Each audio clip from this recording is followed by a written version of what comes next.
Hai semuanya, pasti dari kalian banyak yang bertanya-tanya nih, kenapa sih memilih untuk kuliah di Malaysia? Oke, tahan semua pertanyaan itu, karena di program 2 Sisi, kita akan mengobrol bareng dengan para narasumber untuk memberikan informasi sebanyak-banyaknya baik dari segi pendidikan, sosial budaya, bisnis, politik, dan masih banyak lagi. Untuk mencari tahu jawaban dari lulus dari Malaysia mau jadi apa? Inilah 2 Sisi mengupas informasi.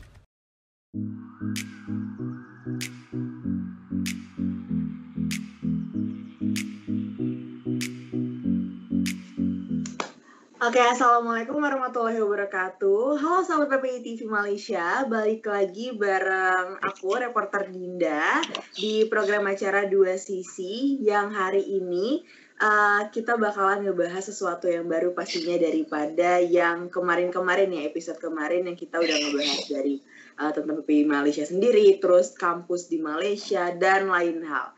Nah, hari ini sesuai dengan kalau teman-teman pernah lihat nih kemarin di Instagram story-nya Instagram PPI TV Malaysia, kita pernah ada buka question box yang dimana kita tanya dan juga polling nih, sebenarnya kalian lebih minat kemana untuk bahas universitas di Malaysia?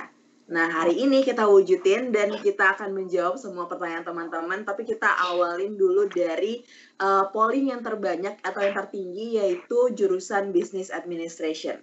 Dan juga hari ini Dinda udah ditemenin, Dinda nggak sendiri aja karena Dinda ditemenin sama 2 narasumber dari jurusan yang kalian minati yaitu Business Administration dan dari beda university, dari 2 university yang berbeda. Jadi ini teman-teman PPI TV Malaysia bisa lihat dan bisa menimbang-nimbang kira-kira enaknya masuk mana nih, kira-kira cocoknya masuk mana. Kalau gitu mungkin langsung aja kali ya, di sini juga udah ada 2 narasumber, ada Karay Hanisa Aziza atau Karay, dan juga ada Bang Hasbi Rahman Effendi atau Bang Hasbi di sini. Halo Karay dan Bang Hasbi. Halo Dinda. Halo. Apa kabar? Baik? Baik, alhamdulillah. Baik, habis ujian baru selesai. Oke, karena habis baru ujian. Iya, UM baru selesai ujian minggu ini lah. Ujian, ya? Iya. Kalau Bang Hasbi? Kalau UM kayaknya nggak ada ujian deh. Jadi banyak tugas. Udah sombong di awal nih agak. Oh, sama sekali nggak ada. Nggak ada. Wow, asik sekali. Tapi kita banyak di tugasnya. Iya. Kalau di UM ada subjek yang masih ada final exam, ada yang udah diganti sama continuous assessment yang lain. Oh iya. Oke. Jadi udah teman-teman bisa ngeliat nih dari awal perbedaannya udah mulai kelihatan nih antara UM dan UM. Oke. Sebelumnya Bang Hasbi dan Kare, makasih banyak udah nyempetin waktunya untuk bisa kita ajak ngobrol-ngobrol, PPI TV Malaysia ajak ngobrol-ngobrol dan berbagi informasi buat teman-teman semuanya, terlebih yang lagi nonton 2 Sisi episode kali ini nih. Dan juga kemarin nih teman-teman sebelum kita record juga, Dinda udah sempat tanya-tanya juga sama Bang Hasbi dan Kare tentang perbedaan atau tentang detailnya mendetail tentang UM dan juga UUM. Kalau gitu mungkin ini kali ya, banyak banget teman-teman juga yang mau tahu nih, mungkin Dinda bisa mulai dari Business Administration di UM dan UUM itu seperti apa. Mungkin Dinda mulai dari Bang Hasbi dulu boleh nih, Business Administration atau BBA di UM itu seperti apa nih Bang? Kalau BBA di UM itu kayaknya kayak jurusan-jurusan di Indonesia namanya bisnis administrasi ya. Ada beberapa, kalau Abang lihat ada beberapa kampus di Indonesia itu kayak Unbrau itu namanya sama persis. Nah kalau di UM sendiri sih, kalau Abang tanya-tanya dari beberapa teman Abang yang kuliah di Indonesia kayaknya sama deh, sama bisnis administrasi. Cuman yang bedanya itu di sini tuh kayaknya ada spesialis Mandarinnya gitu deh. Oke. Nah, jadi overallnya sama, tapi jadi kalau di UUM itu wajib BBA ngambil Mandarin. Itu sih yang mungkin beda mungkin. Oke. Karena hal itu kan dari UM nih. Kalau dari UM sendiri karena gimana nih? Apanya ya? Kita harus ngomongin apa dulu? Kalau nama jurusan sama juga. Business Administration sama kayak UUM. Untuk apa ya, sama anak-anak Indo aku kurang tahu juga sih, karena aku nggak punya temen yang DBA kalau di Indo, jadi aku kurang tahu. Cuman tadi kan Bang Hasbi bilang kalau di UUM wajib ini ya, bahasa Mandarin ya. Iya, tapi kalau di UM nggak ada sih kayak yang wajib matkul bahasa asing gitu, nggak ada. Paling ya kalau buat international student ya wajib bahasa Melayu, itu aja sih. Oh, oke. Kalau yang bahasa Inggrisnya? Oh, bahasa Inggris ada, kita course wajibnya English gitu. requirement gitu. Oh, Iya, ada sekitar 6 kredit lah. Jadi ada 2 kelas gitu, 3 kredit per kelas. Oke. Agak lumayan kayaknya itu tergantung ini juga ya. Untuk masuk ke UM itu kemarin Kare pakai IELTS kah, TOEFL atau apa? Atau MUET? Kalau di UM itu requirements-nya either TOEFL atau IELTS, tapi kalau aku personally aku pakai IELTS kemarin. Terus yang English-nya itu juga tergantung kalian nilai TOEFL atau IELTS-nya berapa gitu. Minimal berapa tuh kemarin? Minimal untuk bisa masuk ke UM sendiri? Kayaknya kalau nggak salah tuh rata-rata 5 sih, tapi ada juga yang butuh lebih kalau misalnya programnya mungkin agak sulit. Mungkin engineering lebih tinggi, tapi aku kurang yakin juga sih. Pokoknya differs, cuman average-nya kayak sih 5. Oke. Kalau UM nih Bang, berapa IELTS-nya kemarin Abang pas masuk minimal berapa IELTS-nya? Kalau Abang kemarin awal-awalnya ngambil intensif sih. Jadi, tapi bukan MUET atau IELTS. Jadi namanya tuh ILPT. ILPT itu kayaknya dari kampus sendiri deh. Nah, tapi sekarang udah berubah jadi MUET. Nah, ILPT itu lebih gampang. Itu scoringnya sama kayak IELTS 1 sampai 9 ya. Nah, minimalnya itu 5,5. Tapi sekarang ILPT nggak ada lagi, udah diganti MUET. Iya, karena mungkin sekarang UM kebanyakannya semua diganti MUET gitu ya. Teman-teman juga yang anak-anak baru nih, kan Dina juga baru nih diganti sama MUET semua. Oh iya, ngomong-ngomong tentang tadi Dina agak jenggol Dina baru. Kalau Bang Hasbi sekarang semester berapa? Abang sekarang semester 5, masuk semester 6. Oke, udah mau akhir-akhir ya? Udah kayak besok ini lah Sam deh. Insya Allah. Kalau Kare sendiri semester berapa nih sekarang? Aku second intake kan, jadi karena aku masuknya pas semester 2, jadi sekarang itu aku semester 4 mau naik semester 5. Jadi cuma beda 1 semester sama Bang Hasbi. Berarti nggak jauh beda lah ya? Iya, beda 1 semester. Oke. Tadi kita juga udah ngomongin apa ya, Dina di awal itu tadi ngebahas perbedaan secara generalnya ya tentang business administration di UM dan juga UM. Kalau misalnya ngomongin credit hour nih, atau kalau di Indonesia SKS. Oke, SKS-nya. Kalau di UM sendiri, Kare berapa tuh untuk credit hour-nya sampai tamat? Di UM itu 7 semester ada 122 credit hour yang udah include sama 10 credit hour untuk industrial training atau magang. Jadi kalau untuk belajarnya sendiri cuman ada 112. Oke, 112 sampai akhir ya. Oke. Kalau misalnya Bang Haji, kalau di UM untuk credit hour di business administration berapa Bang? Kalau di UM itu 129 itu udah semuanya sih. Udah ada kurikulumnya juga, udah magangnya udah di sana. Semuanya udah total 129. Oke, berarti lebih banyak dikit di UM ya daripada di UM, karena 111. Oke. Nah, untuk semesternya sama kah 7 atau 8? Berarti 7 ya? Kalau UM kalau Abang ini kayak 6 semester di UM, terus semester ke-7 magang. Oke, berarti sama aja ya untuk 7 semester, semester terakhirnya itu magang. Oke, 3,5 tahun ya? 3,5. Betul.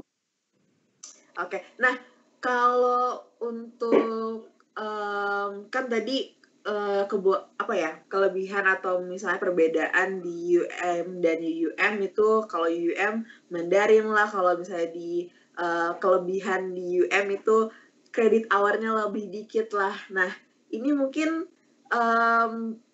suatu yang bakalan temen pengen tahu juga, sahabat-sahabat PPI TV Malaysia pengen tahu juga, dan mungkin teman-teman yang ada berencana untuk kuliah di luar negeri nih lagi cari-cari tempat kuliah yang sesuai dengan budget. Nah, kita bakalan ngomongin tentang perbudgetan ini, keuangan ini di masing-masing university. Kalau misalnya di UUM sendiri, Bang Hasbi, berapa nih untuk awal masuk ke jurusan Business Administration? Untuk awal pendaftaran semuanya gitu-gitu ya? Iya, untuk dari awal nih dari Indonesia mungkin bisa, atau enggak dari awal masuk aja per semester, untuk pas semester 1 ya biasanya ya. Jadi kalau awal masuk banget kita daftar, total semuanya yang kita bayar ke kampus itu sekitar Rp5.500 kalau awal-awalnya. Jadi yang kita bayar ke kampus itu belum termasuk visa tuh. Visa itu belum. Okay. Nah, visa di luar lagi. Yang 5.500 ini biaya administrasi kita buat bayarnya di sana. Buat kita biaya administrasi di sana. Nah, kalau per semesternya lagi, semester selanjutnya itu sekitar 3.850 kalau zaman abang. Tapi ada kemungkinan katanya mau naik lagi tuh. Oke, berarti masih ada kemungkinan untuk naik di semester berikutnya ya, untuk yang baru-baru ya? Yang baru masuk ada kemungkinan naik sih katanya. Oke. Kalau misalnya untuk itu 5.550 ya? 5.500-an itu sudah termasuk tuition fee untuk di awal? Iya, 5.500 itu kemarin karena ngambil intensive English sih. Jadi pokoknya Rp1.000 itu untuk tes intensive English-nya. Nah, sisanya itu baru buat biaya administrasi di kampus. Oke, mungkin nih teman-teman, kan ini Bang Haji udah semester atas nih, mungkin bisa dicari-cari lagi nanti atau nanya-nanya lagi sama kita-kita, atau boleh langsung ke Bang Hasbi nih mungkin kalau bersedia untuk ditanya sama teman-teman. Kalau sekarang gimana nih untuk tuition fee-nya atau urusan-urusannya, mungkin ada kemungkinan naik lagi ya Bang ya, untuk biaya dan segala macam. Nah, kalau misalnya dari UM sendiri, Kare itu berapa waktu awal masuk? Wah, aku sudah lupa, tapi karena aku tadi nyari-nyari kan, kayak berapa ya, nyari risetnya gitu, cuman aku nggak nemu. Jadi tuh aku mau cerita sedikit drama dulu ya. Jadi tuh UM, boleh, silakan. Aku bukannya bermaksud untuk menjelekkan baik UM atau gimana. Cuman dulu pas aku baru masuk itu tuh UM ngasih tahu tuition fee-nya berapa, handling fee-nya berapa, itu semua pakai US dollars. Aku juga nggak ngerti kenapa pakai US dollars. Terus aku masuk UM, mau bayar-bayar, bingung. Mereka nggak terima US dollars. Jadi kayak, how am I supposed to pay then? Karena di website semua pakai US dollars. Karena kalau kalian lihat sekarang pun di International Student Center-nya itu fees-nya kebanyakan pakai dolar gitu. Aku juga nggak ngerti sih kenapa. Tapi then again harus bayarnya pakai ringgit. Aku nggak inget dulu admission fee itu berapa. Tapi kalau lihat dari website itu ranging antara 3.800 sampai 4.100 ringgit untuk admission fee-nya aja. Itu payable once. Terus ya kalau tuition tergantung studinya apa, ya jurusannya apa. Kalau aku kayak tadi 8.780 plus admission fee-nya berarti ya kira-kira ya segitulah, berapalah itu. Mahal. Jauh ya perbedaannya ya. Iya, dan itu juga belum sama visa, excluding visa, dan juga accommodation fee buat college kediamannya. Buat KK itu belum. Oh, belum. Iya, kalau KK 2.000 per semesternya. Oke, berarti 2.000 itu akomodasi ya? Buat college 2.000. Kalau kita itu inasis ya, asramanya Iya. kan ya jatuhnya. Wah, oke. Beda jauh ya, lumayan ya, agak dekat ya. Jadi antara Mahal UM juga dan ternyata. UM ini bisa teman-teman lihat nih signifikannya yang mana. Jadi masing-masing kampus juga ada kekurangan dan kelebihannya, dan bisa disesuaikan juga nih sama budgetnya teman-teman. Mungkin ini gambaran kasarnya buat teman-teman kalau misalnya mau masuk UM berapa yang harus disiapin, atau kalau mau masuk UM berapa yang harus disiapin. Nah, kalau itu kan untuk dari awal. Kalau misalnya untuk tuition fee sekarang apalagi di masa COVID-19, di masa pandemi seperti ini, untuk per semesternya berapa? Kalau UM ya? Boleh UM. Iya. Kalau UM sih dapat potongan jadi dari 3.800 jadi 3.200. Lumayan banyak ya dipotongnya. Wow. Wow, baik sekali kampus Itu Anda. pengurangannya di akomodasi. Udah ada ini ya, nih. asrama gitu. Oke, tapi udah dikurangin di statementnya udah dikurangin. Udah dikurangin. Oke, hebat. Oke.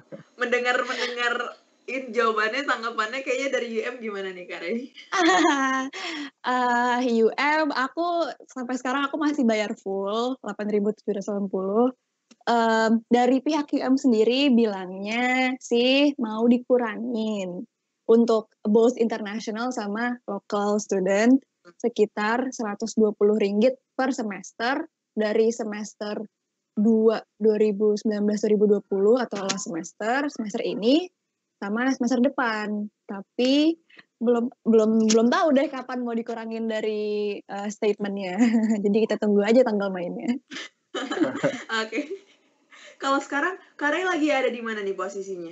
Aku lagi di rumah, di Indonesia, aku tercinta. Oke, berarti udah di Indonesia ya. Bang Hasbi juga sekarang udah di Indonesia ya? Bang udah di Indonesia. Oke. Nah, kalau ngomongin soal, kan nih udah perbedaan jauh banget nih ya, lumayan banget nih tinggi dan rendahnya biaya untuk tuition fee dan pokoknya biaya kampus lah ya. Kalau untuk kebutuhan hidup sehari-hari, apalagi tempatnya berbeda, yang satu di distrik, yang satu di Kuala Lumpur, yang satunya ada di ujung banget ya kan, di utara, di ujung banget gitu. Nah,